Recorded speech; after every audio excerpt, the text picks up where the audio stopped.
All right, Dion, today we're going to do a website audit. And I'm going to be the guinea pig on this one because this is my wife's website. And I designed this a few years ago. I am not a website designer. So I did what we tell most people to do, which is don't do it yourself. And so we're going to go through this. I think the site, no, let me say it this way. I thought the site looked decent at the time. Okay. But as we go through this, you're going to be pointing out some things that most people would probably miss. Matter of fact, Mhm, most people might even look at the site and go, looks pretty decent. But there's a lot of little small things that make a big difference. And so mhm. I want to do this little audit. And that way, people that are watching this video can go back to their own site and see if they're making some of these same mistakes. Okay. So share your screen and let's dive into it. Alright. I'm thick skinned. You can be mean. Tell me, It'll tell be me what it looks. nice. It'll be nice. Yeah. So this is a site. This is my wife's site, nachokids.com.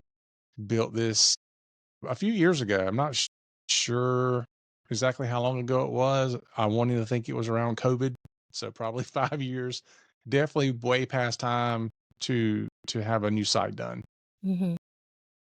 So you see our pictures there, obviously before I had gray hair. So it was definitely a few years ago.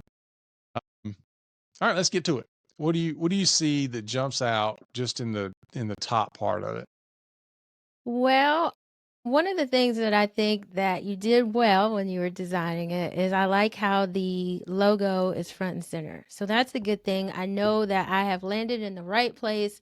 This is a site that belongs to Nacho Kids. So good job on that. Don't have to hunt from that for that. That information is front and center. So you did a great job on that. At first glance, I think overall it's a decent site, but as I begin to scroll down and begin to look at things, I start seeing some inconsistencies with fonts. I noticed that the the buttons are not really standing out. So that's the first thing that I see just at first glance. Yeah, yeah, the buttons do blend in. Yeah. So the next thing that I notice is that when I'm looking at it, the main thing that I'm looking for is what kind of site is this? What kind of business is it? What kind of entity is this? And the first thing that jumps out is blended families are hard. We can help save your sanity and your relationships.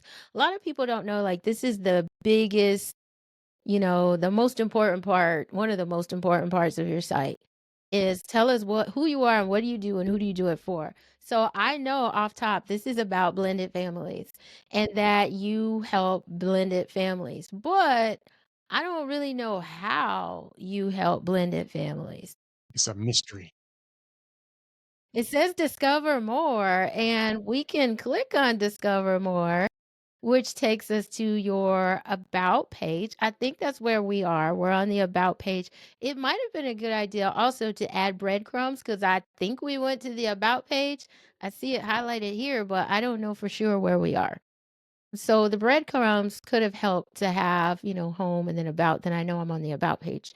Yeah, But and anyway, so for those mhm, of you who don't know, the breadcrumbs is when you go to a website and it, like, tells you the page that you're on and maybe shows you where it is in the hierarchy of the site. You've mhm. probably seen those where you can kinda click back through the hierarchy of the site. That's what breadcrumb the Yes, that's breadcrumbs. So that would have been helpful because I don't really know where I went. I just know I said discover more because I'm used to going through websites. I see that here, this is highlighted, but it would have been nice to have that. So it takes me to discover more, which has a bunch of text that I'm probably not going to read if I'm trying to figure out who you are, what you do. So one of the issues on this page is that the content is not scannable. You need more H1 and H tags. What is that? Those are headers. Just like how you have this header here, which has like the bold text, Nacho Kids, the origin story. Okay, highlight whatever it is that you're saying here because I don't necessarily want to read this. I don't have time to read it, but give me the highlights that I can scan. And then if I'm interested, I can read more. So we need more scannable text on this page. But before I go too far down that road, let's go back to the home page. Is that what you wanted me to do? Did you want me to go and learn about, or did you want me to buy something? Did you want me to purchase something?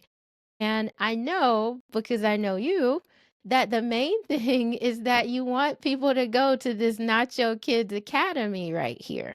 Yeah. I mean, So, it's yeah. like that top part, okay, we can help you save your sanity in your relationships. And to your point, you're like, well, how? Then that button should have been the how, which Yeah. that's what the Nacho Kids Academy is for. It Yeah. is the how. So yes, that should have went somewhere else. Yeah, exactly. So it's like, this is how, or, that's the call to action. So you'll Mhm. hear us say CTA. CTA is call to action, meaning what do you want people to do? Where do you want them to go? Do you want them to call you, schedule a meeting, go to another page, fill out your contact form, contact us, visit us, purchase now? Those are call to actions. It's an action, so it may be you have discover more, but that's not ultimately what you wanted us to do. So this should have been the call to action to go to this Nacho Kids Academy. So it could have you could have kept discover more, but it should have went here. And so even with this button here, I probably would have use the orange to really make it stand out because everything is so blue. So the call to actions, maybe we should use the orange for the buttons to make the buttons stand out because you have the orange, I mean, you have the blues that you used in the headlines, but the buttons are also blue. And I kind of want the buttons to stand out because that's the call to action to do something.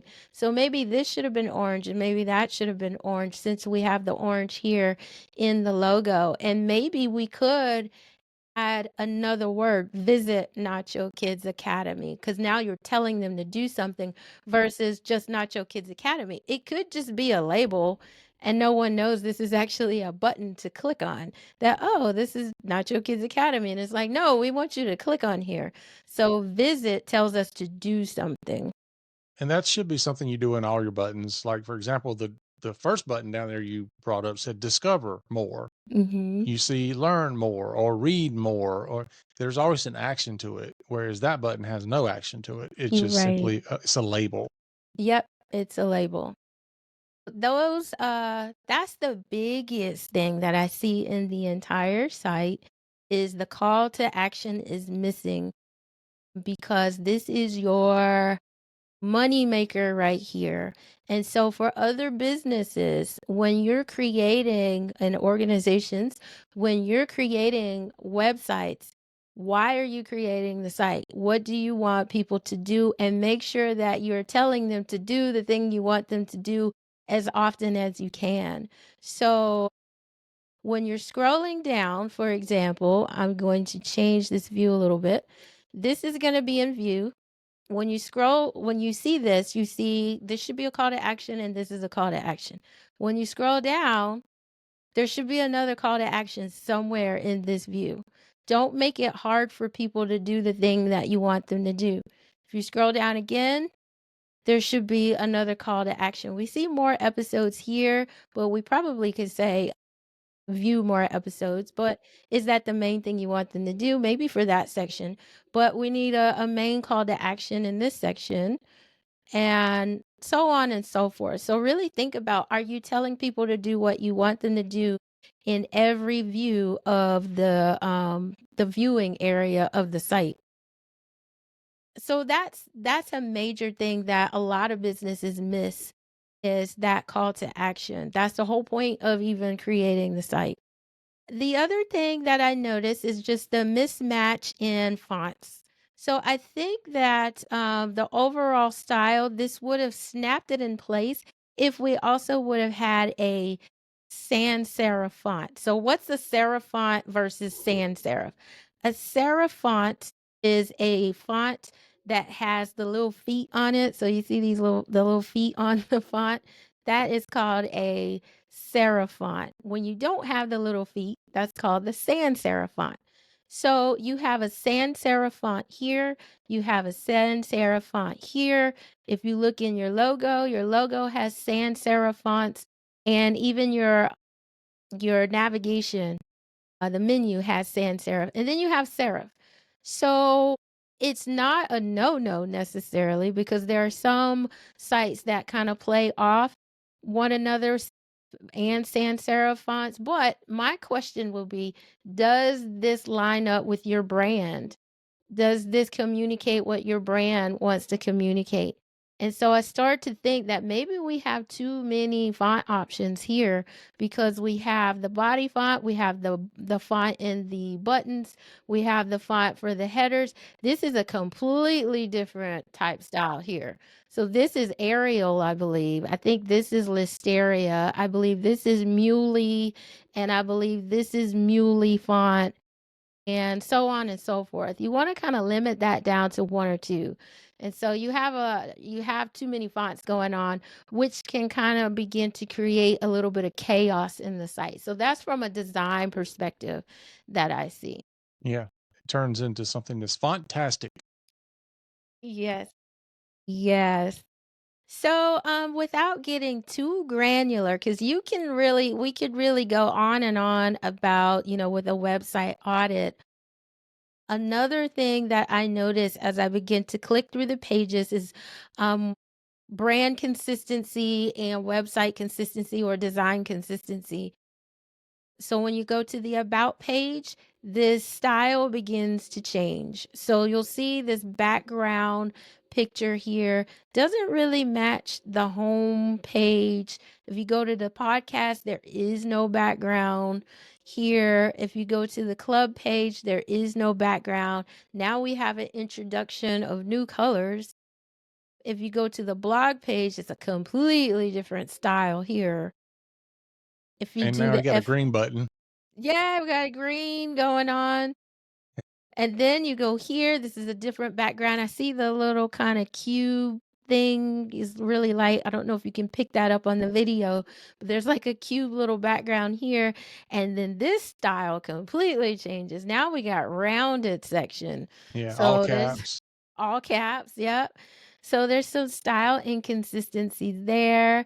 And then this one kinda is more in line with the homepage when you have this background section, and then you go to the contact, which is more in line with the homepage. So we have some style inconsistencies there, and then here. The button's different. The let's talk, is that a hyperlink? Yes. Yeah, it is a hyperlink. This should be a button. I didn't know Yep. that was a hyperlink.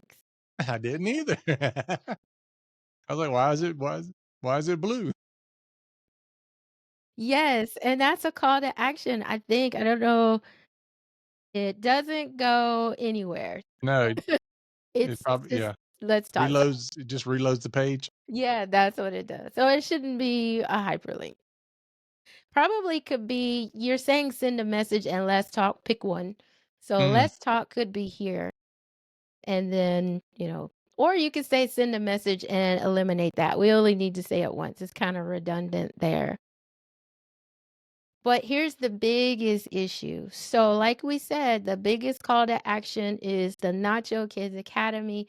And we click here, and it takes us here. Completely different style, different fonts, different look. It's a little bit more chaotic because of spacing issues. The padding is the space between your text and the next section. So this area here and this area between the orange and this font, that's padding, is too tight. So we need more space so we can have a place for our eyes to just kind of rest and really take in the section of content. When people feel chaos, even though they're interested in your content, they'll go, "Oh, this is great. Let me get back to it tomorrow," because it feels like it's too much work. And then they won't come back to it tomorrow because they're distracted.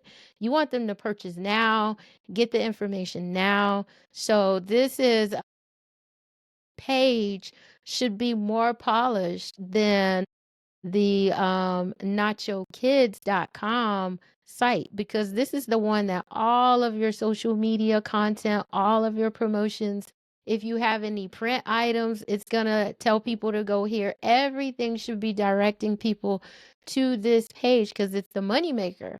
And Hmm. yet the moneymaker has the least it's the least designed in terms of how sharp it is. It's the least polished. So we kind of need to flip that and make this more polished, since this should get the most eyeballs.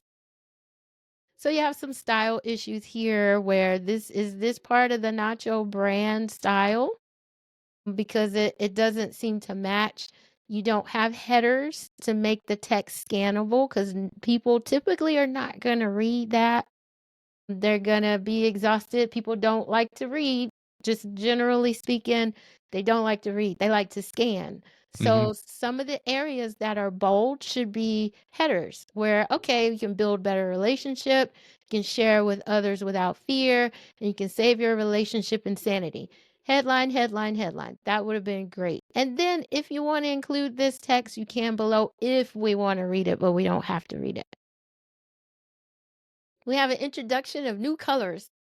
So we have some green in here. Is that part of the brand? I don't know, but it doesn't match the original site. So those are like the highlights that I see between with the nachokids.com brand and branded site. And then last but not least, which is actually not last, this is actually first. Mobile first. Most people are going to view your site on a phone, a mobile device. And so you should be looking at mobile first. Like, what does it look like on the phone? Right now, we're looking at it on an iPhone 14 Pro Max. And so when we go to the site, the social media icons are too small. So if someone wants to visit your Facebook page, they're probably going to accidentally click the YouTube page because the button is way too close to it or the icon is too close. So these need to be much bigger and they need more space between them.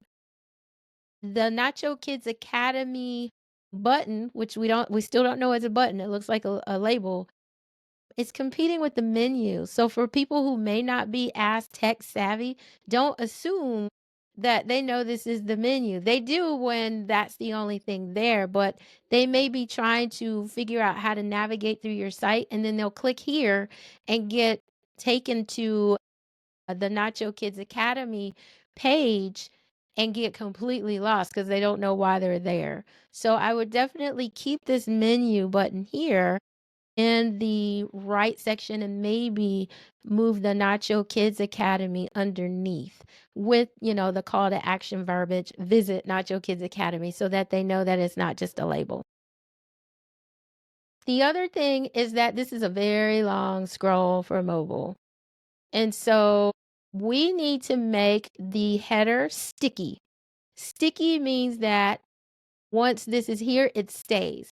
However, because we have a large logo here, it's occupying so much of the screen, then you could choose not to make it sticky and instead just put a up button so that wherever we are in the site, you click the up button and it automatically takes you to the top where we can quickly access the menu to continue navigating.